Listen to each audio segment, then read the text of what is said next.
You know the feeling, you got off track, and instead of course correcting, you spent the next 3 days or 3 weeks making it worse while also feeling terrible about it. And I just want to tell you there's a faster way out. Welcome to your daily hit of grace and grit, your quick dose of inspiration to kickstart your day. I'm Courtney Townley, and here is today's hit. Now, we touched on this a little bit yesterday, right? We talked about getting realigned after a period of misalignment.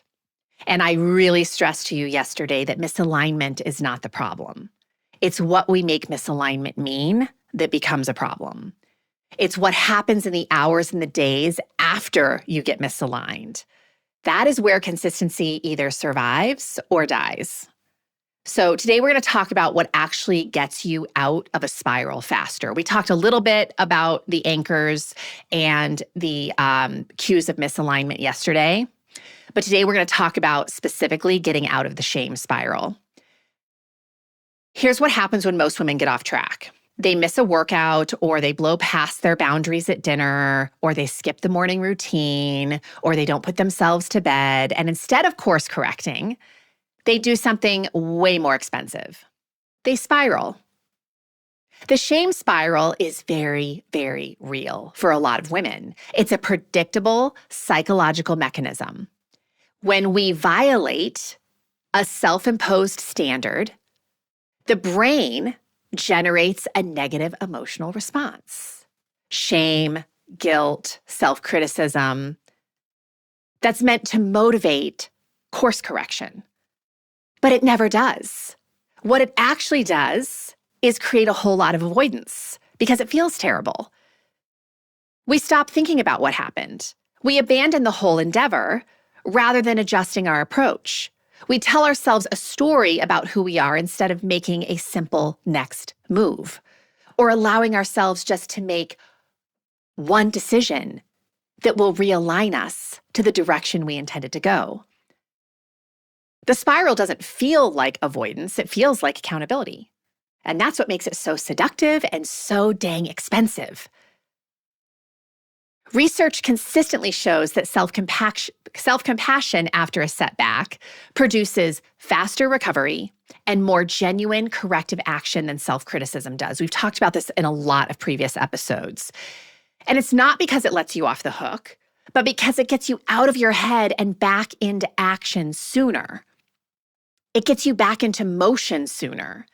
The spiral causes you to hide. It causes you to avoid action. The quicker exit keeps you in the game. So how do you get out faster?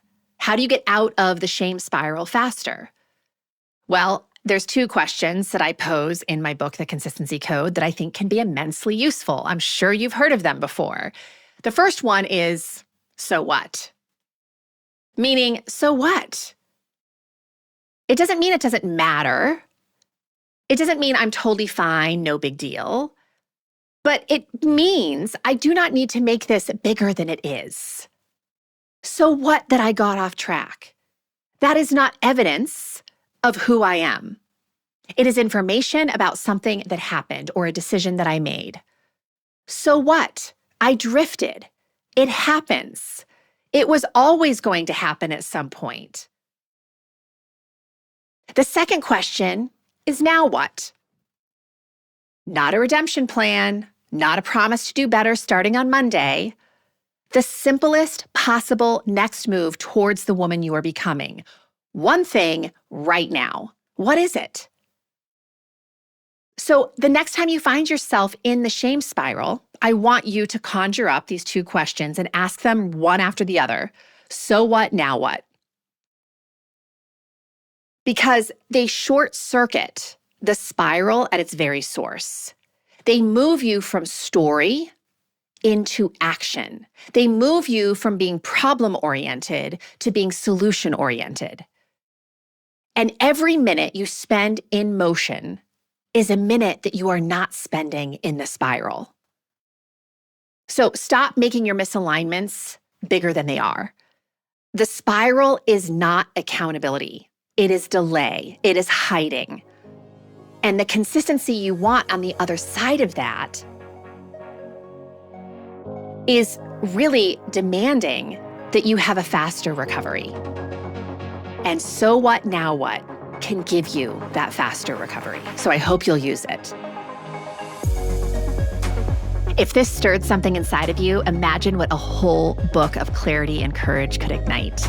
The Consistency Code, A Midlife Woman's Guide to Deep Health and Happiness, goes even deeper into the mindset and practices that create real, meaningful change at midlife. Grab your copy today over at theconsistencycode.com and keep the momentum alive.